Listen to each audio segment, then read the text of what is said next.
Oke teman-teman, sekarang kita akan masuk ke lab-nya Indosys-Admin, yaitu ketik training.indosys-admin.org training.indosys-admin.org.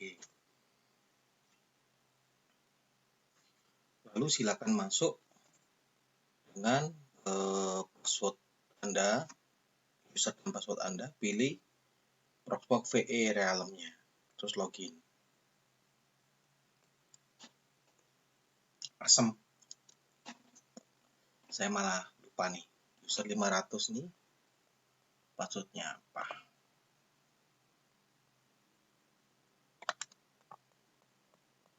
Sebentar ya, saya lihat dulu.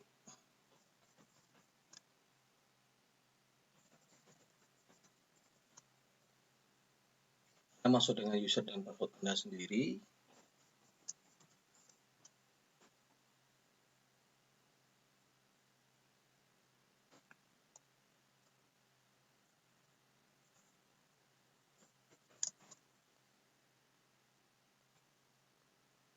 Jadi masukkan passwordnya.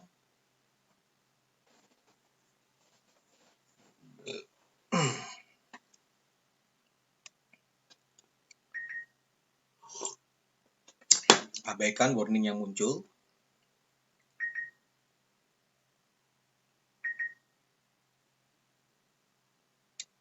Oke, sekarang di situ Anda mendapatkan 3 VM, yaitu Linux, Router OS, dan PC. Nah, yang perlu diperhatikan di sini adalah PC. Kita klik pada PC untuk masuk ke semua VM ini, itu klik konsol ya, klik konsol. Nah, ini saya masuk konsolnya PC. Nah, di sini sudah ada OS. Nah, perlu diperhatikan bahwasanya saat Anda masuk, itu kan mouse-nya belum sinkron ya antara mouse yang di remote dengan mouse yang di desktop. Maka kita sinkronkan dulu. Caranya gimana?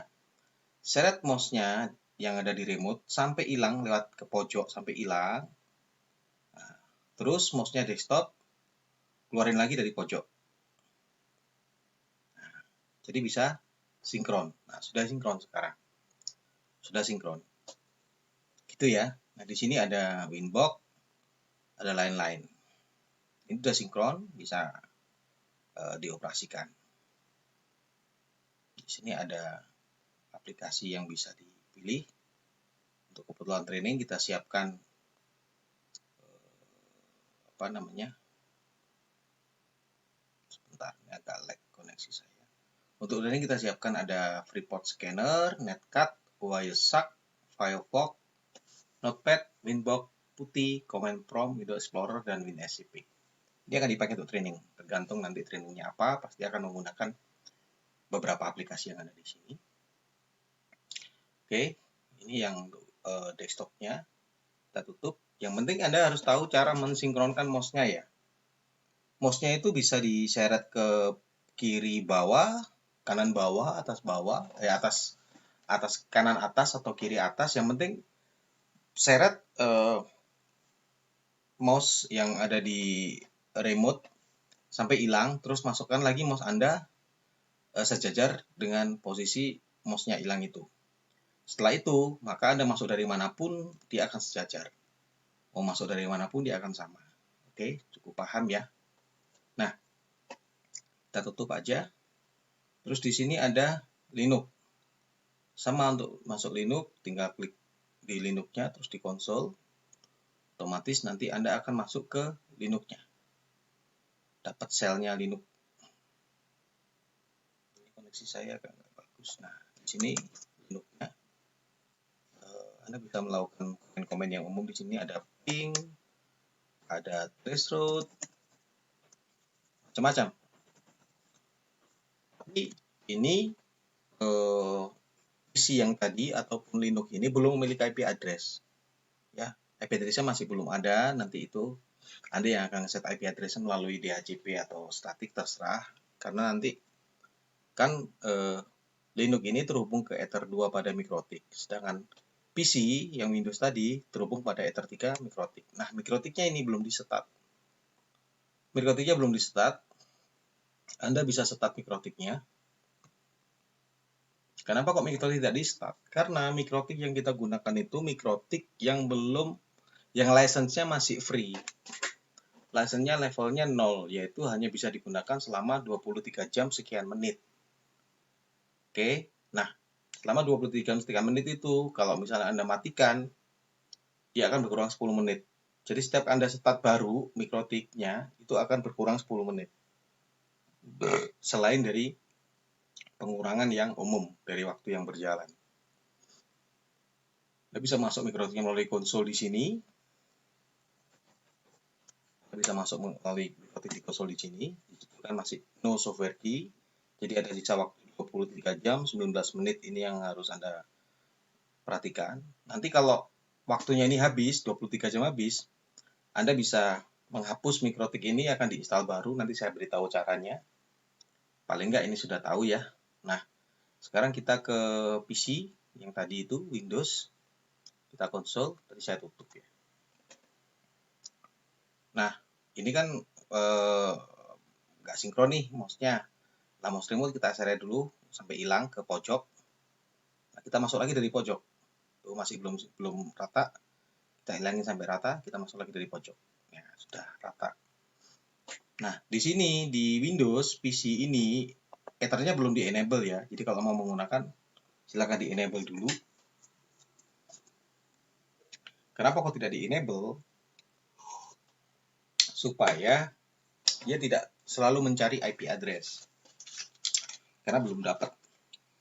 Nanti IP address kan dapat dari Mikrotik tuh pakai DHCP kalau kita setting Mikrotiknya DHCP. Sebentar. Nah, begitu udah connect, maka kita juga bisa mengakses Mikrotiknya melalui Winbox. Ini masih masih searching acquiring network address, sehingga MAC-nya Winbox belum keluar. Pasti nanti akan keluar di neckboard sini.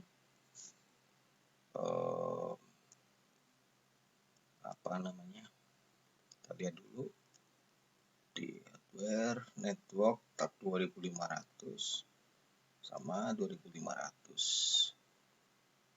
Oke.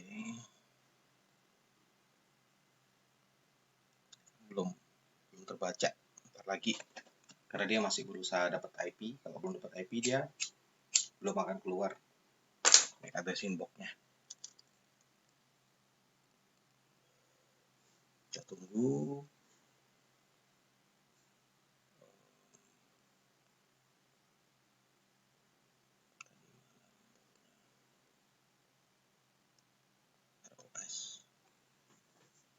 Oh, sudah keluar address-nya Winbox. Sudah keluar address-nya, Anda bisa masuk dan bisa mengonfigur mikrotiknya dari Winbox di sini. Sama. Jadi fungsinya Windows ini lebih kepada untuk mengakses Winbox. Ini belum dikonfig, jadi belum bisa. Nah, ada 3 interface pada mikrotik. Interface ini port 1 itu ke WAN. Ini ke WAN, nanti dapat IP public. Ether 2 ini ke Linux. Ether 3-nya ke Windows. Jadi kan ada traffic nih. Ini ada traffic Winbox. Saya kira itu. Nah, bagaimana jika mikrotiknya itu error? Jika ada mikrotik yang error, atau PC yang error, atau Linux yang error, kita bisa mereplace unit yang error ini dengan baru. Satu contoh ini, mikrotiknya ini saya ganti ya. Ini saya anggap ini rusak. Saya anggap mikrotik ini rusak. Caranya ganti gimana? Di sini di notes, kalau Anda klik summary, diklik di ini, misalnya saya mau ganti router OS-nya nih. Lisensinya udah habis. Udah lebih dari 23 jam sekian menit, sehingga dia nggak mau start. Kalau habis dia cirinya adalah start, nggak mau dia. Start bentar, shutdown. Start sebentar, shutdown. Itu tandanya lisensinya udah habis batas waktunya. Kita harus buat baru. Nah, itu caranya adalah di summary itu ada notes. Jika VM ini rusak, buang tanda pagar pada tulisan ganti baru di bawah ini. Nah, ini harus dibuang tanda pagarnya. Gimana caranya buang tanda pagar? Ini di sini diklik. Nah, buang pagarnya, ganti baru. Kalau udah hilang pagernya, maka akan ada bot. Ada kita punya bot yang selalu mengecek posisi kondisi tulisan ganti baru tadi. Kalau ganti barunya hilang pager, dia akan mereplace VM ini dengan yang fresh. Artinya dengan yang fresh itu yang masih baru, yang belum di preset. Jadi akan kembali lagi berlaku selama 23 jam lagi. Coba kita lihat, kita konsul. Pastinya nggak bisa ini karena udah di Dell. Nah, ini bisa kita refresh nanti ya. Ini di refresh. Kita lihat router OS-nya.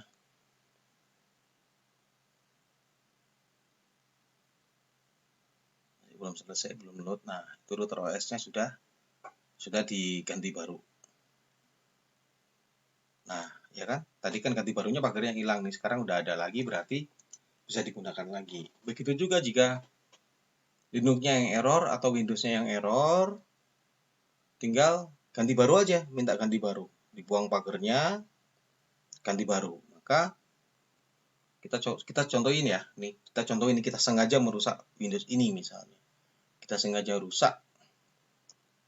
merusak Windows-nya supaya nggak bisa dipakai. Kita sengaja merusak Windows-nya supaya nggak bisa dipakai. Misalnya nih, saya rusak dengan menghapus file. Bisa nggak ya? Boleh nggak ya saya menghapus filenya ini? Saya menghapus file apa ya kira-kira ini?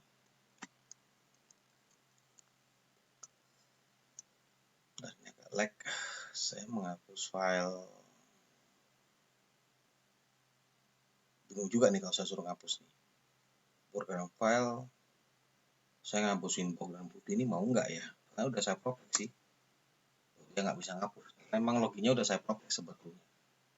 Tapi karena sesuatu hal bisa saja rusak gitu. Karena sesuatu hal bisa saja rusak, jadi nggak bisa dipakai, maka kita bisa replace dengan access denied. Karena memang saya protect. Anda bukan admin, jadi nggak bisa melakukan penghapusan data di sini. Tapi bisa jadi terjadi kerusakan pada disk sehingga Anda nggak bisa mengaksesnya. Maka yang dilakukan adalah kita sebagai bukti, kita coba bikin file.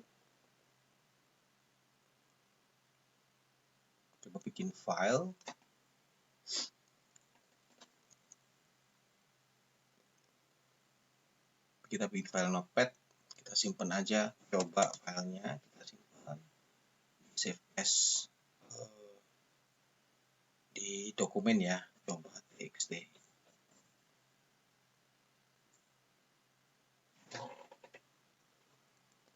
Ini koneksi saya lagi nggak bagus nih malam ini, nggak tahu kenapa ini terus medianya. Ini ada file coba txt di my dokumen. Ada file coba txt, coba ya, ini ada file coba. Ini kita hapus nih ya, ada file coba, kita hapus dengan kita replace dengan ganti baru di VM-nya Windows yang PC ini summary. Ini ada ganti baru, kita buang pagernya, maka akan ada proses merestore PC-nya dengan OS yang baru digantikan gitu. Itu kan hilang sudah, VM-nya hilang, permission check fail karena dia dihapus dan kemudian akan di-clone ulang. Tuh hilang kan, Windows-nya nggak keluar karena di-replace dengan yang baru oleh sistem bot kami. Kita tunggu sampai nongol lagi Windows-nya, PC-nya. PC 500 seharusnya bentar lagi akan nongol. Kalau nggak nongol mungkin harus di-refresh nanti. Proses cloningnya memakan waktu ya, setidaknya 1 menit. Nah, itu sudah nongol PC 1500, langsung disetat. Jadi untuk Linux dan PC ini akan begitu dia di clone ulang, maka dia akan langsung disetat. Kecuali router ya, router OS ini MikroTik tidak disetat karena ada batasan waktu online. Kita konsol, Windows-nya sudah masuk. Kita sinkronkan dulu mouse-nya. Udah sinkron. Kita lihat tadi di My Dokumen. File coba ada nggak? Nah, nggak ada kan file cobanya. Karena apa? Sudah dihapus. Ini merestore Windows-nya default. Jadi cukup paham ya bahwasanya VM yang rusak itu bisa diganti baru, tinggal membuang tanda pagar di notes-nya, tanda pagar ini. Oke, kalau sudah tidak perlu mematikan, Anda bisa langsung logout. Kecuali untuk router OS mungkin sebaiknya kalau udah selesai belajar dimatikan router OS-nya, di shutdown di sini. Kalau mau shutdown sih, kalau mau shutdown Windows sih gampang. Kita bisa dari sininya juga bisa, dari start menunya Windows kita bisa shutdown. Start menunya Windows kita bisa shutdown. Ini pilih shutdown, turn off computer, turn off, maka dia akan mati. Nah, bagaimana kalau dia udah mati? Ya kita nyalakan lagi, klik start. Itu aja. Saya kira cukup untuk intro lab-nya. Jika ada pertanyaan nanti bisa disampaikan di grup ya. Sekian, terima kasih.